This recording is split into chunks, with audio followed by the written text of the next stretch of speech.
Welcome to our channel. Ulama begitu dihormati, terutama bagi umat muslim di seluruh dunia.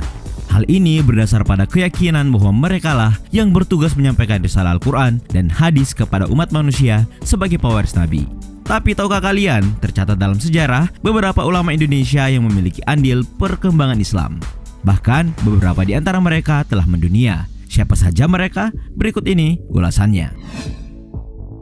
Tapi sebelum lanjut, kami ingatkan kembali untuk subscribe channel ini dan aktifkan lonceng notifikasi kamu untuk mendapatkan video edukatif dari Data Fakta.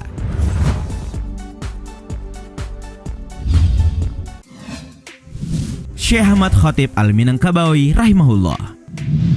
Betapa mengagumkannya melihat imam besar Masjidil Haram di Mekah sana. Tapi pernahkah kalian membayangkan jika imam besar di tanah suci tersebut berasal dari Indonesia? Ya, bukannya tidak mungkin, sebab sosok yang dimaksud mengarah pada ulama besar sekaligus mufti mazhab Syafi'i pada akhir abad ke-19 dan awal abad ke-20, Syekh Ahmad Khatib Al-Minangkabawi rahimahullah. Tidak hanya menjadi imam sekaligus khatib non-Arab pertama, pencapaian besar lainnya yang berhasil diraih oleh ulama kelahiran Sumatera Barat ini dapat dilihat dari keberhasilannya menjadi guru para ulama Indonesia di Mekah serta dipercayakan menjadi staf pengajar di Masjid Al-Haram. Tidak mudah untuk menjadi bisa. Saat awal berada di Mekah, Syekh Ahmad Khatib diketahui berguru dengan beberapa ulama terkemuka di sana seperti Sayyid Bakri Syatta, Sayyid Ahmad bin Zani Dahlan, dan Syekh Muhammad bin Sulaiman Hasbullah Al-Makki. Dan salah seorang muridnya dari Indonesia adalah Abdul Karim Amrullah atau Haji Rasul yang tidak lain merupakan ayah dari Buya Hamka.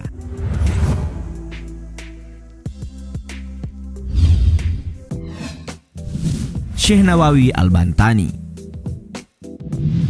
Tidak hanya Syekh Ahmad Khatib Al-Minangkabawi rahimahullah, nama Syekh Nawawi Al-Bantani Al-Jawi pun pernah didapuk menjadi imam Masjidil Haram abad ke-19.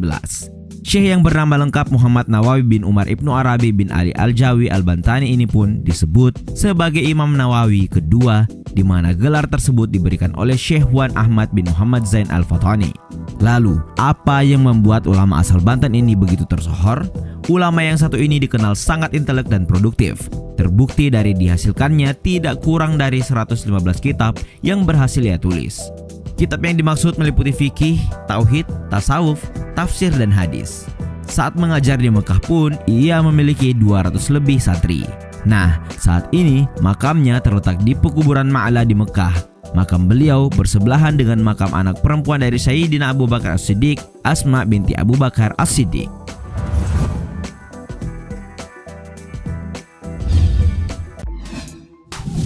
Syekh Muhammad Arsyad Al-Banjari.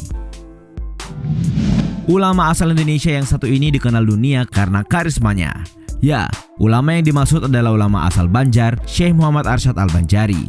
Tidak hanya di Indonesia, ulama yang menghabiskan 35 tahun untuk menuntut ilmu di Mekah dan Madinah ini juga dikenal di beberapa negara seperti Turki, Arab Saudi, Filipina, Mesir, dan India.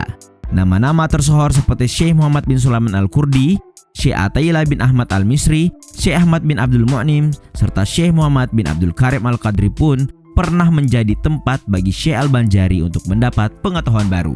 Meski lama berada di luar negeri, pada akhirnya ulama kelahiran 15 Safar 1122 ini kembali ke tanah air dan mengabdikan diri untuk membuka berbagai pusat kajian Islam untuk masyarakat. Nah, selain menjadi seorang pengajar, Syekh Al-Banjari juga menulis berbagai buku keilmuan, di mana satu di antaranya adalah kitab Sabilal Muhtadin yang berisi ilmu fikih. Untuk mengenang jasanya yang sangat besar bagi perkembangan Islam di tanah air, masyarakat Banjarmasin pun mendirikan sebuah masjid raya Sabilal Muhtadin.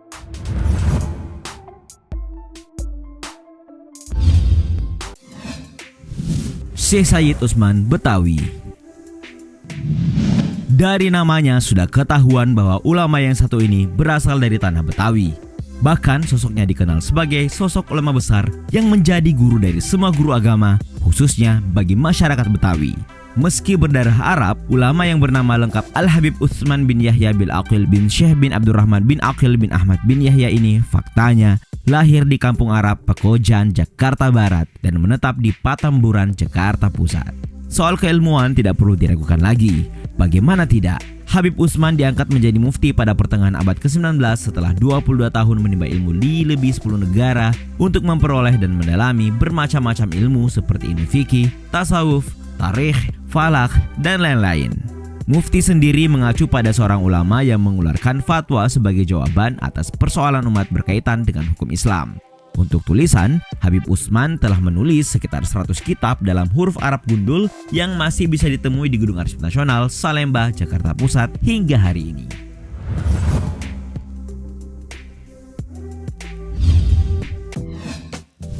Syekh Muhammad Khalil Al-Maduri.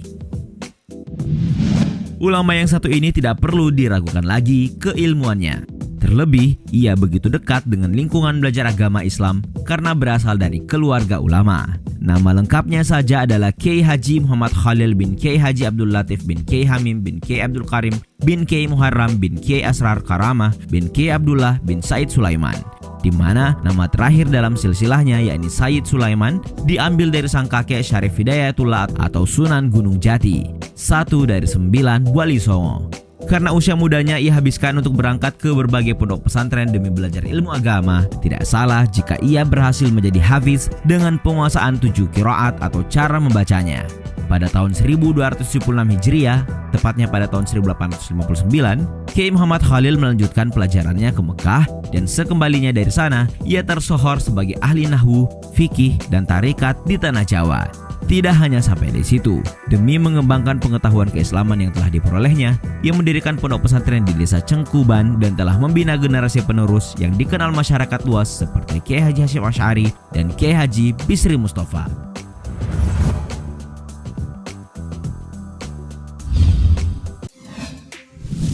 Syekh Muhammad Mukhtar Al-Bukhari.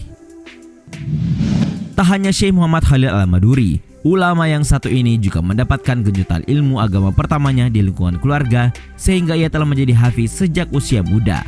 Namun bukan manusia namanya jika cepat puas. Karena itu, ulama yang bernama lengkap Muhammad Mukhtar bin Atrarid Al-Bukhari Al-Batawi Al-Jawi ini memutuskan untuk berangkat ke Tanah Suci Mekah dan berguru kepada Syekh Ahmad Al-Fatani. Bahkan ia mendapat kesempatan menjadi seorang pengajar di Masjidil Haram selama 28 tahun lamanya dengan jumlah murid 400 orang lebih setiap kali ia mengajar.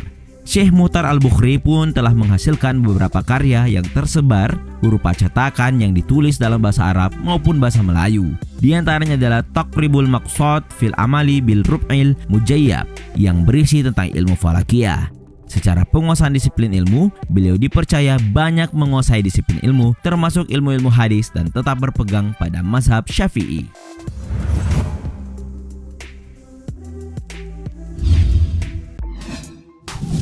Syekh Abdul Hamid As-Sahan.